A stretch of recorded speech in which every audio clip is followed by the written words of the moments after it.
ఉమా, ఉమా, ఉన్నావా? కారు గ్యారేజ్లో పెట్టి లోనికొస్తూ పిలిచాడు శశిధర్. ఏం కావాలరా? మీనాక్షి అడిగింది. ఉమా లేదమ్మా, ఆమె ఇప్పుడే ఆఫీస్ నుండి వచ్చి స్నానం చేస్తుందిరా. ఏమైనా కావాలా? బట్టలు మడత పెడుతున్నదల్లా కొడుకు దగ్గరికి వస్తూ అడిగింది. షూ విప్పుతున్న శశిధర్, ఏం లేదమ్మా, కాఫీ తెస్తుందేమోనని నసిగాడు. నే తెస్తాలేరా, పర్లేదు వచ్చాక ఇస్తుందిలేమ్మా అంటూ బెడ్రూమ్లోకి వెళ్ళిపోయాడు. చివుక్కుమనిపించింది మీనాక్షికి. అంటే తనకు పెట్టడం రాదా? తను ఇవ్వకూడదా? నిన్న మొన్నటి వరకు అమ్మ అమ్మ అంటూ నోట్లో అమ్మని తీయనివాడు ఇప్పుడు ఆ పేరు పిలవడమే తప్పు అన్నట్లు ఉండడం ఎందుకో జీర్ణించుకోలేకపోతోంది.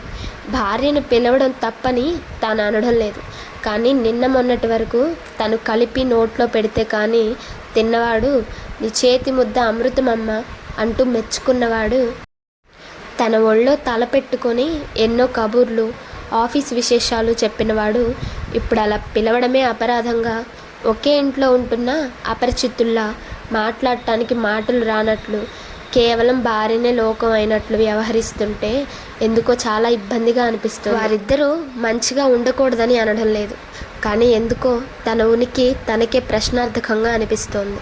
ఇంతకు ముందు బయటకు ఎక్కడికి వెళ్ళినా అమ్మ వెళ్ళొస్తా అనేవాడు, ఇప్పుడు ఉమా వెళ్ళొస్తా అంటున్నాడు. మనసులో బాధ సుళ్ళు తిరుగుతుంటే చెంపలపై జాలువారుతున్న కన్నీరుని కొంగుతో అద్దుకుంది. ఏమండి, ఏమండి, ఈ సీడీలన్నీ ఎవరు తీశారు? అరిచింది ఉమా. బాబు బయటికెళ్ళాడమ్మా. ఏంటమ్మా అడిగింది మీనాక్షి. ఇవన్నీ ఎవరు సర్దారు? నేనే సర్దాను. సీడీలన్నీ కవర్ల నుండి చిందర వందరగా ఉంటే నేను ఏ సీడీ కవర్లో పెట్టి సర్దాను. ఓ షిట్, అసలు మీరెందుకు ముడతారు? నాకిప్పుడు టైం లేదు. ఈ చివరన 2 సీడీలు విడిగా పెట్టుకున్నాను, అందులో కలిపేశారు. ఇప్పుడు అవి ఇన్నింటిలో ఎక్కడని వెతకడం విసుక్కుంటూ అంది ఉమా. పేరు చెప్పమ్మా, నేను చూస్తాను. మౌనమే సమాధానమైంది. అక్కడింకా నిల్చోబుద్ధి కాలేదు. తనింట్లోనే తను పరాయిదైనట్లు అనిపించింది. ఎందుకీ పని పెట్టుకున్నారు? 4 రూపాయలు పడేస్తే అన్నీ అవే దొరుకుతాయి బజార్లో. ఆఫీస్ నుండి రాగానే కారబిళ్ళలు చేస్తున్న అత్తని చూస్తూ విసుగ్గా అంది ఉమా. అయిపోయిందిలేమ్మా, పిండి దగ్గర పడింది. ఏమో, ఆఫీస్ నుండి రాగానే 2 తింటే ఓపిక వస్తుంది. బాబుకి ఇవంటే చాలా ఇష్టం. బయట కొన్నవి అంత మంచివి కావు, అయినా మనం చేసుకుంటే సంతృప్తి. వాళ్ళు వీళ్ళు ఆశపడతారు, 4 ఇవ్వచ్చు. ఏముంది, 2-3 గంటలు కష్టపడితే సరిపోతుంది. మీరు వచ్చే వేళకి అయిపోతుంది అనుకున్నాను, కానీ కొంచెం ఆలస్యమైంది. సంజాయిషి ఇచ్చుకున్నట్లయింది. అత్త చేస్తుంటే చూస్తూ ఉండలేక తాను కాల్వడానికి వచ్చింది. వద్దులేమ్మా, పోయి వచ్చావు. ఇదిగో ఆ చేసినవి తీసుకెళ్ళు, వాడు వచ్చినట్లున్నాడు. ఇద్దరు కలిసి తినండి. మీనాక్షి అంటున్నా వినకుండా ఆమె ఒత్తుతుంటే ఉమా కాల్చి అరగంటలో పని పూర్తవగానే బయటకొచ్చింది. ఏం చేస్తున్నావు లోపల? నే పిలుస్తున్నా రావే అడిగాడు శశిధర్. ఏముంది, అత్తమ్మకేం తోచదు, ఎప్పుడు ఏదో ఒక పని పెట్టుకుంటుంది. 4 రూపాయలు పడేస్తే బయట దొరకనివా? ఎప్పటికీ ఏదో పని పెట్టుకుంటుంది. సెల్ఫులు సర్దుతానంటది, దేవుడు రూమ్ సర్దుతానంటది. ఇంట్లో ఒక్కటే ఉంటుంది కదా, పైగా నీకు హెల్పేగా చేస్తుంది అన్నాడు శశిధర్. నేను పెట్టినవి ఒక చోట ఉండక వెతుక్కోలేక చేస్తా. అత్తయ్య, అన్నం తిందురు గాని రండి. రాత్రి అన్నం తినను కదమ్మా, పండ్లు తిని పడుకుంటా అంది మీనాక్షి. పళ్ళకు ఖర్చు ఎంత అవుతుందో ఆలోచించడు. ఈవిడ గారి కోసమని ఎంత ధరైనా చూడకుండా తెస్తాడు, గొనిగింది ఉమా. ఎంత చిన్నగా గొనిగినా వినబడింది మీనాక్షికి. ఎంత కాంప్రమైజ్ అవుదామనుకున్నా రోజు రోజుకి ఆమె మాటలు ఈటెల్లా మనసును తూట్లు పొడుస్తున్నాయి. చిన్నప్పటి నుండి చాలా రోషంగా ఒక్క మాట పాడకుండా పెరిగింది. చేయని తప్పుకు చిన్నప్పుడు అమ్మ తిడితే అమ్మతో కొన్ని రోజులు మాట్లాడలేదు. తానే పని చేసినా కోడలకు నచ్చకపోవడం చాలా ఇబ్బందిగా ఉంది. మొన్న అన్నీ సర్దింది అని విసుక్కుందని అడ్డదిడ్డంగా పడేసిన క్యాసెట్స్ సర్దలేదు. ఉమా వచ్చాక ఇంట్లో ఖాళీగానే ఉన్నా ఇవి సర్దుదామనైనా ఉండదు. పోయి వచ్చి నేనే చేసుకోవాలి. గొనగడం తనకు వినబడుతూనే ఉంది. కొడుకుకు తనపై ఎంత ప్రేమ ఉంటుందో తెలుసు. అందుకే తన పరిస్థితి ఇంకా దిగజారకముందే, తన గౌరవం ఇంకా మిగిలి ఉన్నప్పుడే వారి మనసులు నొప్పించకుండా తానే దూరం వెళితే మంచిది అనుకుంది. నా బంగారు కన్నా నిన్ను దీవించి రాయినది నాన్న కొడుకు ఎంత ఎదిగినా కన్నతల్లి కళ్ళకు చిన్నగానే కనిపిస్తాడు. అది తల్లి దృష్టిలోపం. అందుకేనేమో ఇంకా నువ్వు చిన్నవాడివే అనుకొని చిన్న చిన్న ఇబ్బందులకు నిన్ను గురి చేసి నేను సంతోషపడ్డానేమో. నీ ఊహ తెలియనప్పుడే నాన్న పోయినా నీకు ఆ బాధ తెలియకుండా అన్నీ నేనై పెంచాను. అప్పటి నుండి నువ్వే నా లోకం అయ్యావు. నువ్వు లేని నేను ఊహించలేనురా నాన్న. నువ్వు నన్ను హత్తుకొని పాలు తాగుతూ జోలపాట వింటూ పోయిన నిద్ర, నా చేయి పట్టుకొని వేసిన తొలి అడుగు, వచ్చి రాక ముద్దు ముద్దుగా పిలిచిన పిలుపు, నా కాళ్ళ మీద ఊగిన ఉయ్యాల, నా చేతులతో పైకెత్తగానే భయపడకుండా నా రక్షణపై భరోసాతో నవ్విన కిలకిల నవ్వు, అంత దూరాన నేను కనపడగానే విడిచిన భానుల్లా పరుగు పందెంలా పరిగెత్తుకుంటూ వచ్చి నా చీర కుచ్చిళ్ళు పట్టుకొని అల్లుకుపోయిన నువ్వు, మట్టి తిన్న కృష్ణుని చూసి కోపం తెచ్చుకున్న యశోదలా నువ్వు చేసిన చిలిపి పనులను చూసి కోపం తెచ్చుకున్న నన్ను నీ చిట్టి చేతులతో తడుముతూ నా మోముపై ముద్దిచ్చి ఐస్ చేసే నువ్వు, ఇలా చెప్పుకుంటూ పోతే ఫస్ట్ వచ్చినప్పుడు స్కూల్లో వేదికపై ఈ విజయానికి కారణం అమ్మ అంటూ వేదికపై నా కాళ్ళు మొక్కినప్పటి నుండి ఉద్యోగంలో జాయిన్ అవుతూ నా ఆశీర్వాదం తీసుకొని నా ఇష్టమైతేనే నీవు నచ్చిన అమ్మాయిని పెళ్లి చేసుకుంటా అనేంతవరకు అన్నీ నా కళ్ళ ముందు ఇంకా సజీవంగా నిన్న మొన్న జరిగినట్లు కదలాడుతున్నాయి. ఇప్పుడు కోడలు వచ్చాక ప్రస్తుతం నా అవసరం నీకు లేదనిపిస్తోంది. ఎందుకంటే నీ బాధ్యతలన్నీ తనపై వేసుకుంది.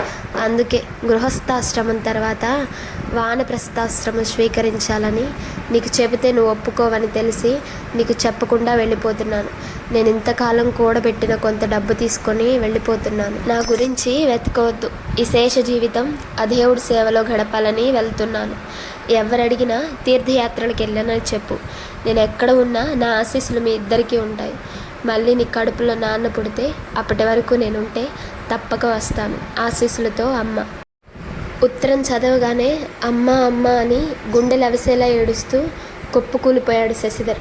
కళ్ళ నుండి అశ్రువులు అతని ప్రమేయం లేకుండానే కారిపోతున్నాయి. అతని కళ్ళ ముందు చిన్నతనంలో నాన్న చనిపోయినా తనను చంకన వేసుకొని కూలి పనులకు పాచి పనులకు వెళ్ళి తనకు కష్టం కలగకుండా ఎంత దూరమైనా తన భుజంపై కూర్చోబెట్టుకొని తీసుకెళ్లే అమ్మ, తనకు బలవర్ధకమైన ఆహారం పెట్టడానికి పస్తులున్న అమ్మ, తన కంట్లో వెలుగులు చూడడానికి ఆమె కళ్ళ వెనుక కన్నీటి సముద్రాలు దాచేసిన అమ్మ కనపడుతుంటే హృదయం విదారకంగా ఏడవసాగాడు. అతని చేతిలోని ఉత్తరం తీసుకొని చదివిన ఉమ కూడా కర్తవ్యం మరిచినట్లు నిశ్చేష్టురాలయ్యింది. కాలం ఎవరి కోసం ఆగదన్నట్లు రోజులు కరిగిపోతున్నాయి. శశిధర్ చైతన్యం కోల్పోయినట్లు పరధ్యానంగా ఉంటున్నాడు. ఉమ మనసు పరిపరి విధాలా పోతుంది. అత్తయ్యతో తాను కొంచెం దురుసుగా వ్యవహరించినా ఏదో పాతకాలం ఆవిడ అనుకుందే కానీ పౌరుషంగా ఇలా చేస్తుందనుకోలేదు. శశిధర్ తనకు తెలిసిన అన్ని రకాల ప్రయత్నాలు చేశాడు. బంధువుల ఇళ్లలో వాకపు చేశాడు. దగ్గరలోని అనాథ శరణాలయాల్లో వాకపు చేశాడు. అమ్మ కోసం దాదాపు పిచ్చివాడయ్యాడు. ఉమకు మనసులో అపరాధ భావం రోజు రోజుకి పెరుగుతోంది. ఇంతకుముందు ఆమె ఇంట్లో తాము ఫ్రీగా ఉండకుండా అడ్డు అని ఫీల్ అయ్యిందల్లా ఇప్పుడు ఆమె లేకపోయేసరికి ఇల్లంతా చిన్నపోయి భర్త ఈ లోకంలోనే లేనట్లు ఉండడం, సరిగ్గా తినకపోవడం, నిద్రపోకపోవడం, తాను మానసికంగా స్థిమితంగా ఉండలేకపోవడం, ఇవన్నీ ఆమె చేసిన పొరపాట్లకు పశ్చాత్తాపపడేలా చేశాయి. ఈలోగా జ్వరం వచ్చిన శశిధర్ అమ్మ అని కలవరిస్తూ మూసిన కన్ను తెరవక 2 రోజులయ్యింది. ఉమ వెంటనే అన్ని ప్రసార మాధ్యమాలలో భర్త విషయం తెలుపుతూ ఒక్కసారి రమ్మని అర్థిస్తూ ప్రకటనలు ఇచ్చింది. ఆ మరు రోజే ఏడుస్తూ వచ్చింది మీనాక్షి. బాబు నా బంగారం, ఎలా ఉన్నావురా? కన్నీళ్ళ పర్యంతమై పక్కనే దివారాత్రులు కూర్చొని సేవ చేసింది. అమ్మను చూసిన శశిధర్ అమ్మను పట్టుకొని తనను వదిలి వెళ్ళొద్దని బాగా ఏడ్చాడు. అమ్మ, ఏమైనా తప్పు చేస్తే దండించమ్మా, కానీ ఇంత శిక్ష వేయకమ్మా. నేనేమైనా నీ మనసు నొప్పించానా? నీకు కొంచెం శ్రమ తగ్గించాలనే నీకు ఎక్కువ పని చెప్పట్లేదమ్మా. ఇప్పటి వరకు నువ్వు నా కోసం చాలా కష్టాలు అనుభవించావు. నేనేమైనా తప్పు చేసుంటే చెప్పమ్మా, మరోసారి చేయను, కానీ నన్ను ఇలా వదిలి మాత్రం వెళ్ళకమ్మా అంటూ ఉమ తనను క్షమించమంటూ కన్నీళ్లతో కాళ్ళు కడిగింది. లేదు నాన్న, ఇక ఎప్పుడూ వదిలి వెళ్ళను. నేనే తప్పుగా అర్థం చేసుకున్నానేమో. రేపటి కొత్త ప్రారంభానికి పాత ముగింపే ఇది అనాది నుండైనా బిడ్డ పనులెప్పుడు తల్లి భారంగా భావించదు, ఇష్టంగా చేస్తుంది. ఏ బాధ లేదురా, నా బిడ్డ బంగారు. ఇద్దరిని చెరోవైపు హత్తుకుంటూ తృప్తిగా కళ్ళు మూసుకుంది మీనాక్షి. తనెంత తప్పుగా ఆలోచించింది. పెళ్ళయ్యాక కొడుకు మారాడనుకుంది, కానీ తన కొడుకు ఎప్పుడూ బంగారమే. పెళ్ళి కాగానే ఎవరికైనా ఆ మాత్రం భార్యపై ప్రేమ చూపించడం సహజమే. కానీ దానిని తను అపార్థం చేసుకొని 2 కళ్ళలో ఏ కన్ను గొప్పది అని అడిగితే ఏం చెబుతాడు? తాను పెళ్లి చేసుకున్నప్పుడు తన అత్త కూడా ఇలాగే బాధపడిందా? ఏమో, తనకు మాత్రం వాళ్ళిద్దరూ 2 కళ్ళు. తదాస్తు అన్నట్లు దూరంగా ఉన్న గుడిలోని జయగంటలు శుభప్రదంగా మోగాయి. వీడియో నచ్చితే లైక్ చేసి సబ్స్క్రైబ్ చేసుకోండి.